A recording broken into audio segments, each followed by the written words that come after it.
Chers frères et sœurs, ce 25 mars est une date importante pour nous à plusieurs titres. Nous arrivons en effet à mi-chemin de notre année mariale. Ce jour est également l'anniversaire du départ au ciel de notre fondateur Pierre Goursat, mais c'est avant tout la solennité de l'Annonciation, même si cette année, cette fête est différée de quelques jours. L'ange apporte l'annonce à Marie et elle conçoit du Saint-Esprit. Nous célébrons le mystère de l'incarnation, le mystère de l'Emmanuel. Cet élément essentiel de notre foi correspond à un bouleversement de l'histoire de l'humanité entière. C'est la seule et véritable révolution de l'histoire. Le Verbe se fait chair et il habite parmi nous. Dieu se fait proche de chacun. Plus encore, il habite définitivement chacun de nos cœurs. Cette réalité transforme tout. Notre manière de vivre, notre manière d'aimer, notre manière de penser, de travailler, de prier, de louer, d'adorer, d'évangéliser, tout. Nous sommes ainsi appelés à une union constante avec celui qui est le chemin, la vérité et la vie. Alors je voudrais attirer votre attention sur ce oui de Marie. Contemplons ce oui. Marie accueille en son sein le corps du Christ. Cette fête est en quelque sorte la fête de la disponibilité pour la mission. Ce oui de Marie change nos vies. Et dans cette méditation, je souhaite maintenant vous interpeller humblement sur ce point. Comment nos oui changent-ils la vie des autres ? Comment ma disponibilité pour le service change-t-elle le monde qui m'entoure ? Peut-être pouvons-nous nous poser ces questions au cours de nos temps de prière, ou peut-être si vous le souhaitez, en accompagnement. Car nous sommes bien là au cœur de notre vocation à être l'Emmanuel.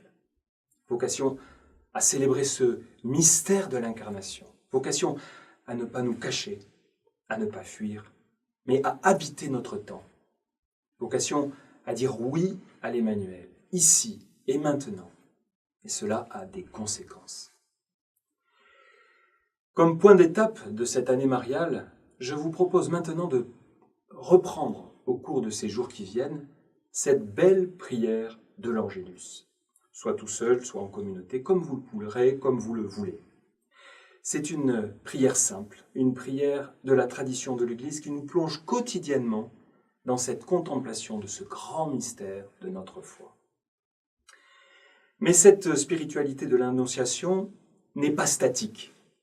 Après l'annonce de l'ange, le oui de Marie la met en route pour servir Élisabeth, sa cousine. Regardons Marie. C'est en servant qu'elle est amenée à chanter le Magnificat. Sa louange jaillit de sa disponibilité pour le service. Et de la même manière, nos oui à Dieu, nous mettent en route pour le servir. Le service est ainsi le moteur de notre louange. Nous le voyons bien avec la mère de Jésus, cette spiritualité de l'annonciation, de l'incarnation, nous propulse immédiatement vers une spiritualité active de la visitation et donc de la compassion. Annonciation et visitation sont profondément liées comme l'adoration est profondément liée à la compassion. C'est en fait de l'annonciation que naît la visitation, comme la compassion naît de l'adoration. La mesure de notre union à Dieu nous donne la mesure de notre relation aux frères. Au mois de septembre, au début de cette année mariale, je vous avais invité à vivre des temps de visitation, à aller rencontrer nos frères les plus isolés, les plus fragiles, ceux qui sont seuls, malades ou bien âgés. Frères et sœurs, où en sommes-nous ? Comment nous sommes-nous mis en route ? Comment sommes-nous partis en hâte au service des autres? Nous le savons, c'est tout simple. Comme Marie, prenons soin de nos frères, afin que vienne sur nous la bénédiction de Dieu, afin que jaillisse notre louange pour attirer le monde dans une effusion de charité. Oui, s'il nous manque l'amour, nous ne serons rien. Nous ne serons que des cymbales qui résonnent.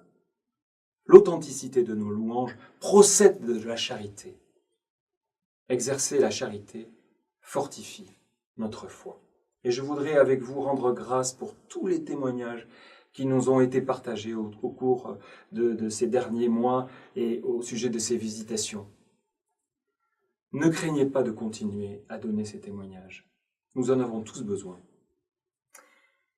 Et je vous propose encore de nous encourager les uns les autres dans cette dynamique de la visitation, fortifiée par cette grâce joyeuse de l'Annonciation. Alors, que cette annonce de l'ange, que l'accueil de l'Esprit Saint qui fait toutes choses nouvelles, que notre fidélité à la parole de Dieu, que notre disponibilité au service, que notre contemplation du Verbe qui prend chair en nous, fasse de nous des serviteurs zélés afin de servir nos frères par amour. Alors je vous souhaite une bonne fête de l'Annonciation, de fructueuses visitations et une belle montée vers Pâques.